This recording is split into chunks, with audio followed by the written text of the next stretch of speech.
Today we've got part 2 of my interview with the wonderful Janice Francisco. And we're talking a lot about creative problem solving and collaboration to produce results with your team. Welcome to the Leverage Business Podcast, where we believe business success is about working smarter, not harder. Leveraging your time and expertise in ways that fit the digital age you and your clients live in today. I'm your host, Jay Allison, author of Leverage Consulting in the Digital Age and founder of the iSuccess Business Academy. And every episode, I'll be sharing insights into how you can apply the power of leverage to grow your consulting, coaching, or other expert services business and create true freedom and independent success with mindset, marketing, and money model breakthroughs. Because when you get leveraged, the sky's the limit. Let's go for it.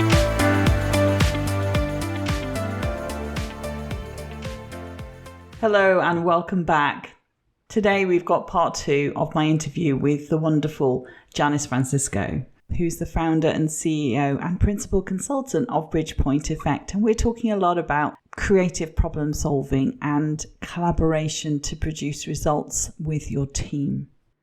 Part 1 was a fascinating deep dive into the realms of creative problem solving. My lovely guest, Janice Francisco, shared a lot of insights into how businesses and companies are struggling to bring about the kinds of change and innovation necessary to respond to today's challenges. We talked about bringing lasting results from transformation projects in particular. We talked about empowering your team, whether they're employees or contract freelancers or VAs. And we started to touch on the fact that engaging in creative problem solving, especially to find solutions to some of the gigantic challenges post-pandemic, is often a brand new way of working for people. Now, at the end of part 1, I had so many questions still ongoing, and it seemed a good place to pause. And in particular, I asked Janice a question about what the starting points would be for a leader in their business and their team. Does it start with hiring, or is it more about training people in the process and how to be effective? So we do not recommend using that as part of a hiring process because really what you're looking for is technical skills in a hire, right? You need expertise around particular things and you want somebody to hit the ground running with the ability to do certain kinds of work for you. We can train. This is around how people engage in creative process. This is about how they solve problems effectively. This is about how they collaborate effectively. Sure, and they might not have worked in this way before, so they may not have, and most people haven't. You know, most people who find out about this go, "Holy crow! I wish I'd known." Most people are they find the whole process quite revelatory because they go, "Oh, that's why I have trouble with that person. That's why this happens at home. That's why this happens at work." Like they get it, but they look at it not from a, "Oh God, there's something wrong with me." They go, "Oh wow, this is what makes me great and unique. And here's the things that keep, blindsiding me or getting in my way. And wow, this is all I need to do to get over that." So we're showing them, the key to themselves, but we're showing them how to get over those things that they are maybe missing doing. Because if we're not naturally doing a step in this process, if we only like doing one of the steps, we're always going to keep trying to solve a problem looking through one lens, but there's 4 different things we need to be looking at. So it's important that they understand that and then, have that pathway to there. It almost feels like, you're saying it's okay to have emotion around these things, but here's how you manage it. Yes. If we're trying to work through a challenge, again, you got to think about this as solving a problem is a creative process, and creativity requires some level of passion and emotion. And there's going to be ups and downs. I mean, how many times have you tried to leverage something in your business when you found yourself frustrated at what was happening? Or you were upset that it wasn't working out the way that you wanted it to work out, or you were elated because something worked, right? Like it's very much an emotional roller coaster. So is change. Anytime we're changing something in an organization. So we need to be aware of that. And often it's because as we start to shift through the very different stages of solving that problem, we're having to draw on energy or resources that we either have very easily coming to us, or we have to work a little harder to get at it.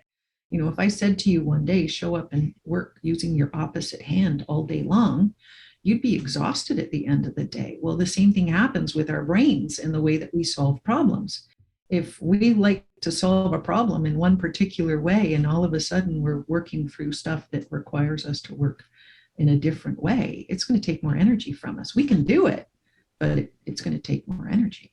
Absolutely. And there's so many parallels there with a lot of what we talk about in entrepreneurial resilience, indeed, because it's about getting out of your comfort zone, or almost, you know, the real successful entrepreneurs are the ones that they love that challenge. You know, I can see when you're talking, you've got a big smile on your face, because it's like, you know, this is part of the process, folks. You know, this is what you have to get into. And a lot of people find that they don't want to be uncomfortable. It feels stressful. It feels, you know, they get anxious about whether they're making the right decisions. It's all part of the process is kind of what I'm hearing. And you embrace that and somehow channel it and have fun with it.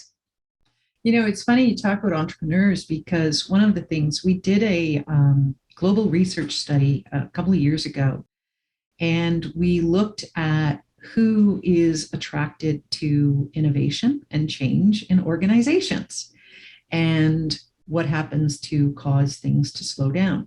And in part of the research, what we had to do was go back and look into the database of this assessment and the results that we were getting. We needed to look at what was happening in the general population at the time, and we needed to look at what was happening in different functions and job categories. And what we found was that entrepreneurs had a very similar profile to corporate innovators. And the preference that they have for approaching challenges is ideation. So they love to have ideas. And we see that, right? Many entrepreneurs get into business because they've got an idea. They've got something they want to bring out into the world. But in order to see that come into the world in full form, they need to clarify. There's the strategic part, because I know you're all about strategy, Jay. You know, they've got to clarify, you know, what it is they're doing. They've got to put some structure around that idea. They've got to make sure that it has a fit in the market. And then they've got to develop out that idea so that it fits into the right market and it's being marketed in the right way. And then they've got to watch what happens when they get it out there and take the feedback on what's happening. Well, the majority of entrepreneurs have one preference: ideate, which means that when they have to go and work in those other realms, you know, again, everybody can do this. We all engage in the entire process, but it takes more effort. And I think it explains a lot when you hear about businesses as they start to leverage and grow. You see that often the founder, the person who started, realizes they need to step back because the business needs something else, right? It's grown to the point where it's gone beyond that person and their vision. It needs more structure and more help around it. So it's really interesting to see how that happens and how it plays out. But the more that we can be aware of that, the more we can keep ourselves in check, the more we can be kinder to ourselves when we're doing some heavy lifting around some things that, you know, aren't naturally where we want to spend our time. But, you know, as I said, we can all do it. We just have to be using some process and tools to make it easier on ourselves as we go. Totally. And I always remember the stories around Apple or Virgin, you know, these sort of big companies where there's always a why guy, an ideas guy, you know, the Steve Jobs, Richard Branson, and then there's the how guy, the implementation people, the ones that take that idea and then make it happen in reality on the ground. And I think as business owners, we're trying to be both those people in change and innovation, which is challenging. There's so many hats we need to wear as entrepreneurs. And there's so much that we need to do, which why I think it's really important to, you know, if you're using VAs or you're using other people to help you get to that vision, it's really important to tap them as much as you can to get them enrolled in that vision and understand, you know, where it is you're going, why you're doing what you're doing. And, you know, because when they're working for you, they have to be looking at what they're doing through your lens. They need to be looking at it through, you know, what it's doing. And if they don't understand that, it becomes very difficult for them to be effective. And I see this happen so often, again, in corporate environments where, we've sat down with a team and we're working with a team and the leader, and we do some initial work with them. And sometimes people say, I've worked here for 10 years. And this is the first time that I actually understand this, or this is the first time that I get that. And it's like, okay, so, all right, let's move on from there. But what did we miss? We can't afford to miss that brilliance, right? Like there's lots going on. Yeah, there's a lot of people, they just hire a VA and it is that transactional. These are the tasks I want you to do, without thinking about what they also bring to the table. I did a session a while back, as you probably know, on outsourcing, and I think some of this is part of the induction and the onboarding, but also just the culture building. As you grow the organization, team and culture become a really important component, not just those transactional get the tasks done. So everything you're saying makes total sense in that context as well. I'd like to ask you a little bit about, there's frameworks that we know of, like Belbin and MBTI, and that talk about teams and roles and personalities in it. But what is it that makes your approach and the tools that you've developed distinct? What do you draw on? What do you do differently? A lot of the work that we do is based in creative problem solving, and we're using it based on the Foresight model. So that's FOURSIGHT. So creative problem solving goes back 65 years at least. It's the most researched problem solving model in the world. And what happened, kind of the story there, was that Gerard Puccio, who was the developer of the Foresight assessment, of course, was heavily involved in the field doing research. And he started to observe some very interesting things. And he observed that when people were approaching challenges, and he was teaching them this process, some people were really excited at certain aspects of it, and others hated other aspects of it. That got him curious, and that led to him developing the assessment to put that out. So this was a piece of research that uncovered that universal creative process. And when I saw that, I went, oh my God, this is the key to so much around how teams work, what goes on. And because of where I was coming from, I saw so many teams get discombobulated whenever they found themselves in new territory. They were having difficulty, on the change projects that I was working on. As soon as they got into a place where they weren't able to deal with it in the way that they normally had, they just didn't have the structure of the process to get to the results that they needed. When I came across this, I went, there's got to be something here. So of course, I started doing research. I started looking into it. So the main difference between something like an MBTI or some of those other tools that are out there, which will give someone an assessment of themselves, or they'll look at the team and what's going on. The main difference here is that this is looking at how you interact with solving challenges, and it's giving direct feedback on what it is you need to do differently. And it's very practical because it's saying, here's what happens, here's what you do, here's what you can do instead. And so you've got a recipe for how to interact with other people quite easily around something that you need to do as a team on a regular basis. So what then happened was, as we started to realize that this could help, I did even more research, and I started looking at what's happening in that process of creative problem solving. Most people, again, think of the kinds of challenges that we're trying to solve in these things. When we're moving into new territory and doing new things, we can't go about doing that in the way that we've done before. We've got to think very differently, and we've got to bring much more deliberate creativity to that process. Otherwise, we just don't get to the result. And so when I started to look at the dynamic, because again, a lot of these projects that I was working on were cross-organization projects looking to transform something in the business that had big impact on everyone else, which meant there were a lot of stakeholders involved.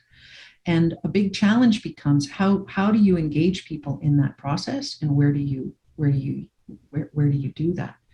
And so as I started to look at creative problem solving, what I started to realize was there were very distinct parts in the process where it made sense to engage other people. And there were very distinct parts where if you did, you were just going to create a lot of headaches for yourself. And so what I did was I took that process and I overlaid a map for collaboration. So now we have something that gives an individual feedback on how they engage in that process, shows them how to actually navigate it, shows them where to engage other people with them, and shows them where they need to be making decisions on what they're going to be doing next. So that's, I think, the difference to what we're doing is we're explaining what the process of solving tough challenges looks like, dealing with ambiguity and uncertainty in environments looks like, and we give people the code to what they should be doing when and who they should be doing it with. So it makes it quite clear, and it gives them a roadmap. Whereas, the feedback I get from clients who've gone through some of these other assessments, right? There's always some team assessment that teams can go through. It's like, well, that was lovely. It helped me get to know their colors, or they're this or they're that, but it didn't tell me how to work with them. And that's the difference, right? Most teams get formed because they want to know that they're formed around what they're going to do. They never have a conversation around how they're going to work. And this gives them the mechanism to have the conversation around how we're going to work and how we're going to navigate these crazy times and these things that are new to us and these things that are different, or the times when we have to collaborate. It sounds like there's a number of steps then, isn't it? And I know that, we've worked on the value ladder, if you like, in terms of how somebody gets started working with you and moving through and going deeper and then bringing in work with their whole team. For people listening today to the podcast, what would be their best starting point with you? Is that to book a call with you, to come on a webinar? Where would they best start exploring this for themselves as a business owner? Well, if they're curious about this and they want to know a little bit more about what we do, we've got a free webinar. It runs for about an hour. It talks about this. It talks about 3 things that typically happen in an environment, and it gives a little bit more background on the work that we do. And it's around navigating change and uncertainty, right? How do you get business results, good business results when you're navigating that change and uncertainty? So we've got that. We also, for a long time, we were running only, this is part of our own leverage and digitization. A lot of our work was only available in groups, right? So you'd have to have a group before we would come and work with you. But we realized that often people, they just need a little bit of information about themselves before they go. And what we've done is we've created an online version of our Mindset Reveal training. It's a 2-hour program, and that'll give you the foresight assessment. So you learn something about yourself. But what it's also going to do is it's going to show you what's happening behind the scenes with your team, and you'll get some good insight into that.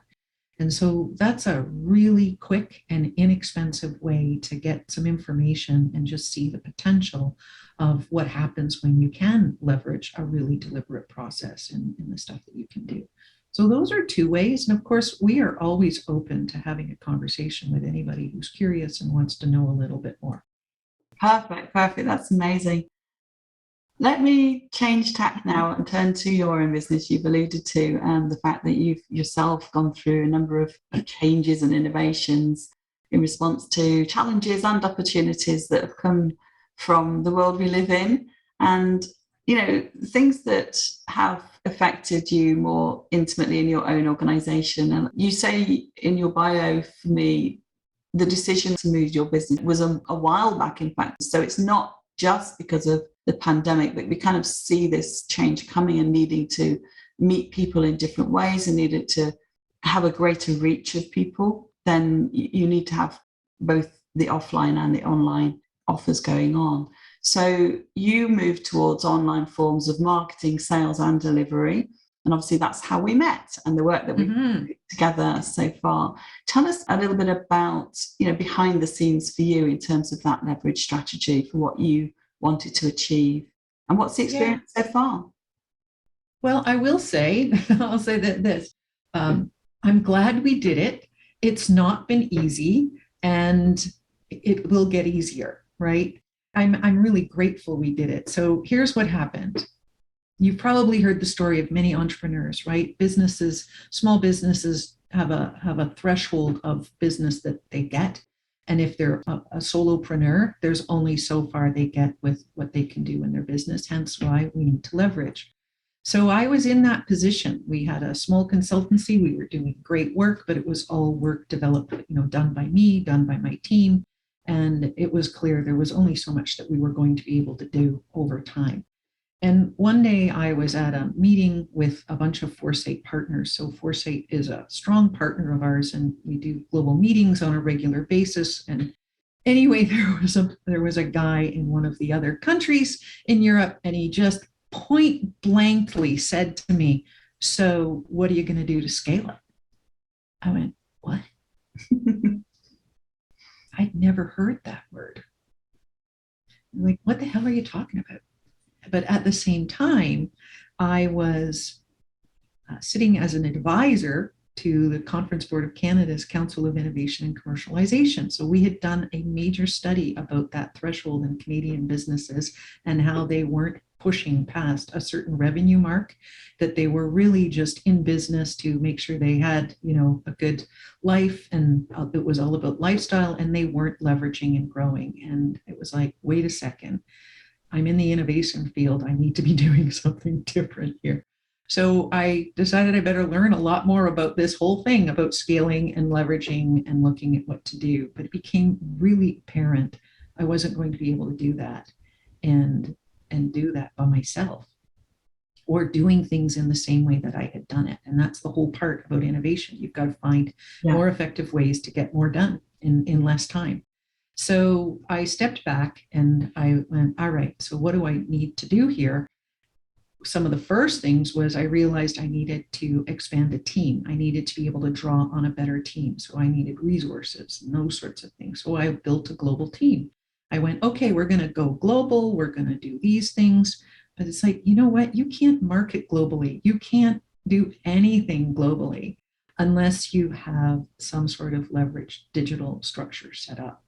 And so that really pushed my thinking and made me realize that there had to be some other way to do this. So first step was to look at the way we were delivering our programs and go, well, how can we deliver them and make that more effective? Because I spent 3 years on a plane, which was fun. I saw a lot of the world. Been there, done that. But it's not sustainable. No. So it was like, okay, well, we're going virtual. So we made the decision to go virtual 2 years before the pandemic craziness did.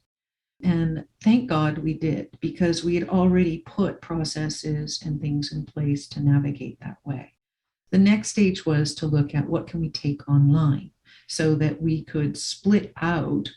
We had a demand where a lot of the work that we were doing was team-based, so it's a leader and a team, but we had many situations where individuals wanted to tap and get access to what we were learning from a personal development standpoint, and also because they realized that they needed to do this ahead of their team. And so we then looked at what can we split off, and how do we take our ThinkUP program, and how do we make the training and the insights for that available in an online version so that individuals can take it, and thank God, so that when the world gets crazy and it becomes more difficult for teams to do their training in the same room or in the same Zoom call together, we can actually give them the flexibility of moving through that training on their own time frame. So they still can have coaching, they can still have access to us, for that interaction or that personal touch, but we can allow them to get the training and do some of that learning. So that was another part of it. Of course, we needed to then look at, when you're an independent business leader and you've got an accountant who still is doing everything by paper for you, and you know you're about to go on the road for 3 years, you better find a different way of doing accounting or nobody's getting paid, right? And so we had to actually find, and it was difficult to find at that time, an accounting firm that could understand that we wanted to digitize. It was bizarre.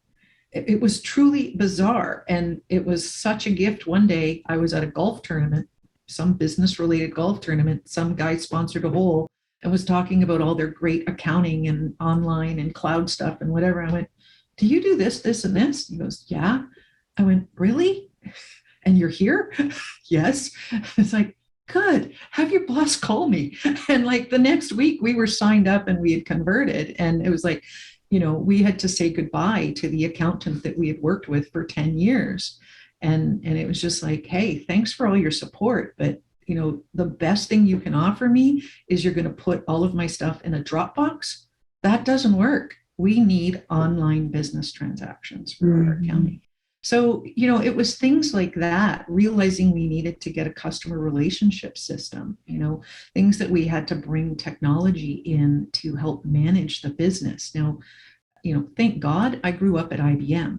And, early in my career, I was, part of business transformation projects there. And I knew all about how you could leverage technology. So I say to this day, there's still times where I go, businesses haven't caught up to today what we were doing at IBM a bazillion years ago. I don't want to date myself too much, but there is ways to use systems. I think that the biggest challenge is understanding how to get the most from them, right? Because as you're moving into that territory, you really are reliant on the expertise of someone else, right? You've got to choose the right vendor. You've got to choose the right partner to help you through that and take on that part for you.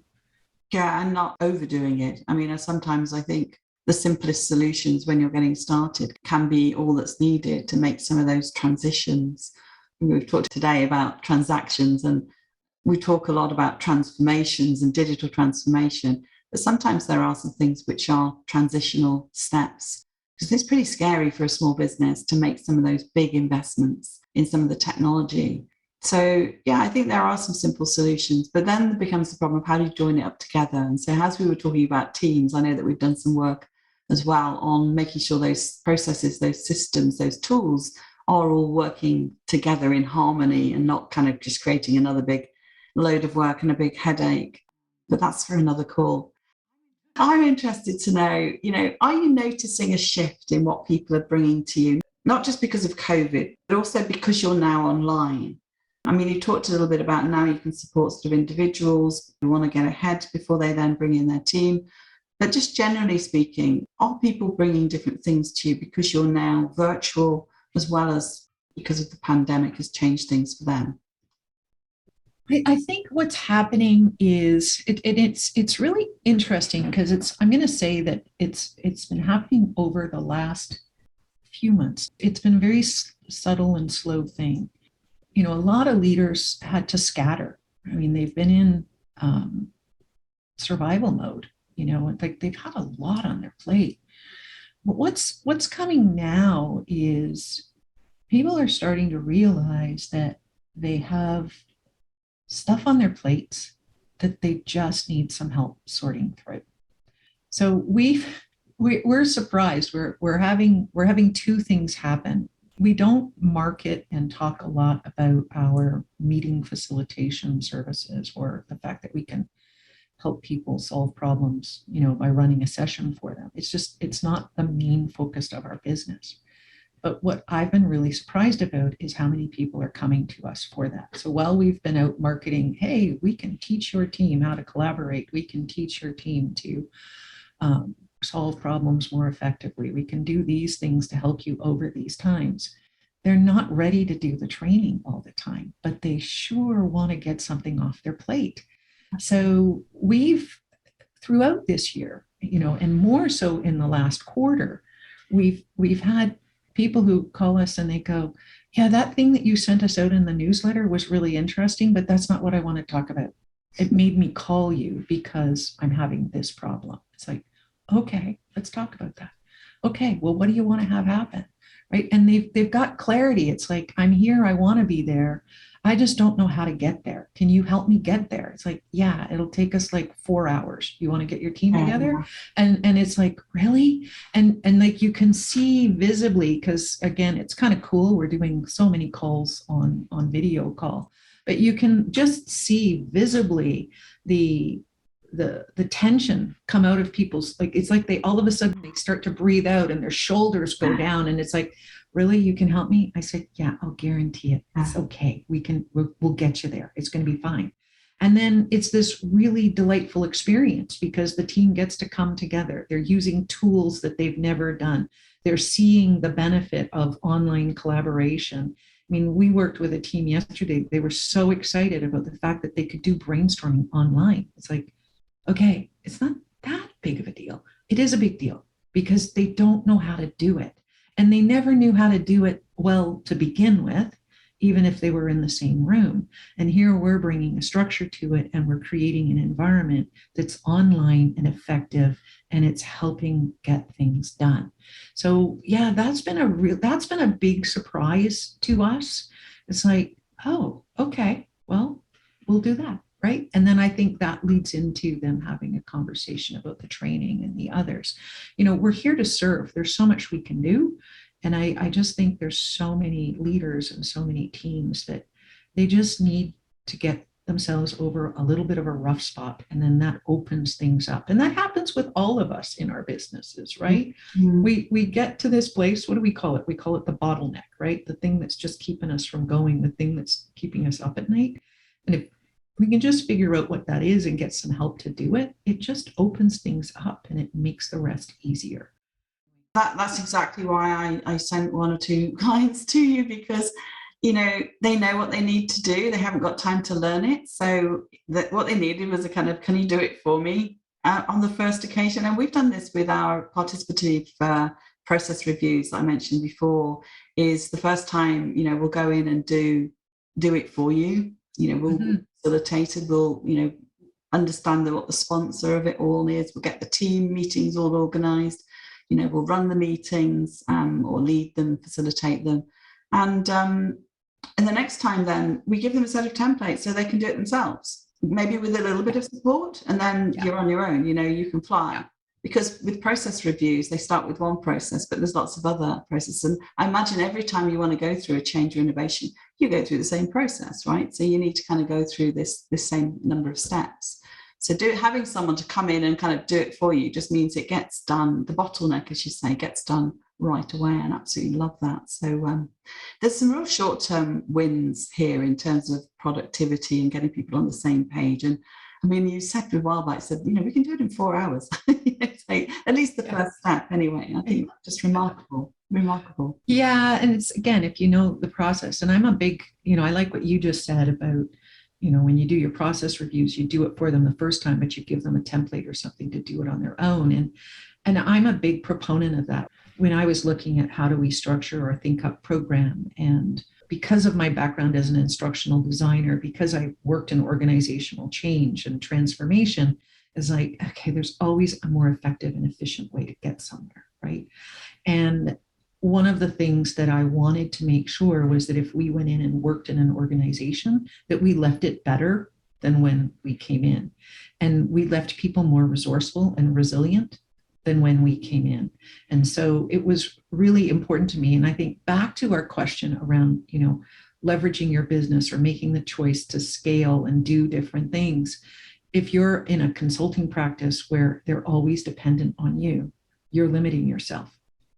So what I wanted to do was make sure we were teaching them to do what we did, so that they knew, I use the teach them how to fish analogy. Absolutely. Right? Absolutely. Leave them so that they can do this for themselves. They're going to like you so much more for it. They're going to get so much more from it. And, I know you talk a lot about impact, Jay, and it's like, that's the impact. That's the difference I want to make in the world. I want to make a difference so that the next time somebody finds themselves in a pickle, they go, I know what to do. That's the real value as well. And it's just, we have relationships with clients that we've worked with so many years ago, and We haven't done business with them in a while, but they still call and go, how are you doing? What's up? Let me tell you what's going on. And I love hearing the stories, but they're the first person to say, oh, if you ever need a reference, let me know. Or, hey, you know what? I was talking to this guy, I've sent him to you. And that's how that grows too, right? When you're doing really good work that way and having that impact. Yeah, so I mean, they get the short-term wins from you working and doing it for them, and then the longer-term capability develops from there. And I really liked on your website as well, you talk about taking your team from lagging to thriving, because I talk a lot about start, survive, and thrive in your business.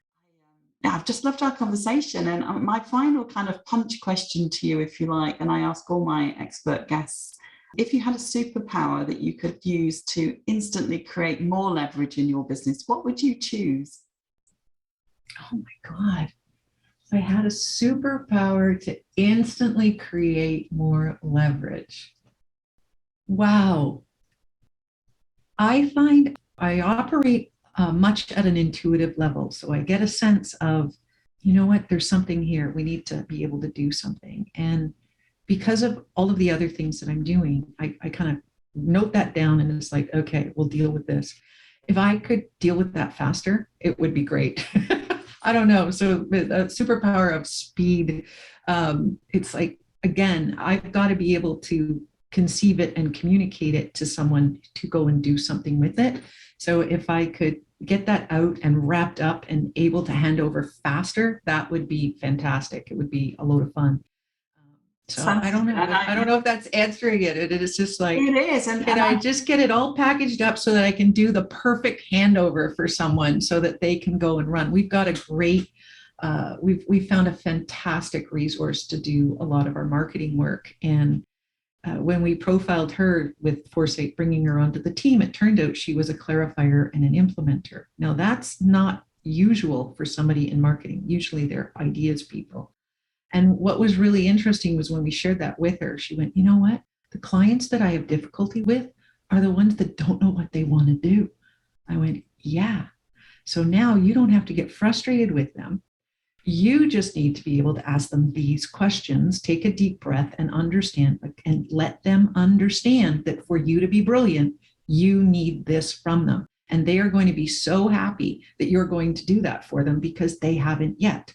She goes, oh my God. Like she said, it just opened up her whole consulting practice for her. Because I know that, it's like, I got to hand it over in a way. So, it's like, amazing. I don't like tossing stuff over the fence. So if I could just package that up better right from the start, faster, that would be really good. From what I've known from you so far is you package it up in a what you call a challenge question. And I always thought that was a good way of doing it. And Danny Inney, who I work with, as you know as well, he talks about what are we solving for? Mm-hmm. I think it's such a great question because, whether you're coming at it from a consulting point of view or a coaching point of view, that's the real crux of that bottleneck. It's like, what is the innovation actually solving for? What do we get our minds onto? And sometimes it is an instinct that something's not working. You've talked about that earlier about, how do we fix this? How do we get ideas to fix this? And then a process to implement the best solution that we've come up with. So this was such good fun. I mean, there's so many things that we could explore with these different lines of questioning, really. And we're well out of time. So just very quickly, is there any parting wisdom that you want to leave our listeners with? Yeah, don't go it alone. It's just no fun. It's too much burden. There's so much magic that happens when you learn to harness the people around you to help you do what you want to do. And it can be so much easier to do that when you've got a good process and you've got a good way to engage them. You'll love it. They'll love it. It'll be great for all of you. It's really something that lifts people up. And, making the effort to do that with your team, there's so many spillover effects. You'll hear stories about how learning how to work with them better teaches them how to work better at home. And right, there's just so much that comes from learning how to collaborate properly. So yeah, don't go it alone. It does not have to be hard. It doesn't have to be hard. I agree. So we've talked a little bit about the best places that people can go and check you out. I will put all of the links to your website, to your Mindset Reveal, and to your LinkedIn, so people have the ability to follow up with you and find out a little bit more. But thank you again, Janice. I know everyone will have got so much out of this. I've certainly enjoyed it. And if you're a frustrated leader because you know your team could achieve more, then I think Janice is the person to contact. So definitely go over to the website, leave a comment, let us know your thoughts on this, and check out BridgePointEffect.com if you'd like support in any of this area. So, wow, I enjoyed our conversation. Thank you so much. Thanks, Jay. It was great to be here with you. Thank you for listening to the Leverage Business Podcast. Want to create leverage in your business? Did this episode provide some insights and ideas to be thinking through? If so, subscribe so you get alerts when the next one's released. If you want to learn more or would like help and support with building a leveraged business that achieves true freedom for you, then head over to jallison.com/podcast to find all the resources and links that go with this show on my website and to join our iSuccess community. And if you're enjoying our content, it would be great if you could pop into Apple Podcasts or the app you listen from and leave me a rating and review. Everyone makes a difference to improving our rankings. So thank you if you've done that already. I appreciate you. So hey, that's it. Thank you for listening. I hope you've loved this episode and have some great takeaways to be thinking through. I wish you a pleasant, productive and profitable week, and I'll see you again next time for another episode of the Leverage Business Podcast.